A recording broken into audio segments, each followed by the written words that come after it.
Hello friends, welcome back to my channel. Star హీరోలందరూ ఒకే చోటకు చేరారు.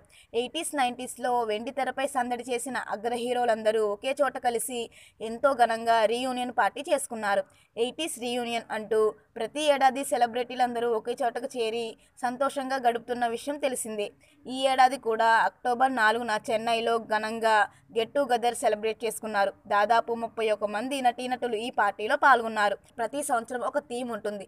ఈసారి చిరుత థీమ్ ప్లాన్ చేశారు. అందరూ చీతా ప్రింట్ ఉన్న డ్రెస్సుల్లోనే మెరిశారు. ఈ పార్టీలో టాలీవుడ్ హీరోలు చిరంజీవి, వెంకటేష్ స్పెషల్ అట్రాక్షన్గా నిలిచారు. 80s 90s కాలం నాటి జ్ఞాపకాలు, ఆనాటి సినిమా ముచ్చట్లను గుర్తు చేసుకుంటూ స్టార్స్ అందరూ పార్టీని ఆనందంగా జరుపుకున్నారు. ప్రస్తుతం ఈ ఫోటోలు నెట్టింట వైరల్గా మారాయి. మరిన్ని వీడియోల కోసం మన ఛానల్ని సబ్స్క్రైబ్ చేయడం మర్చిపోకండి.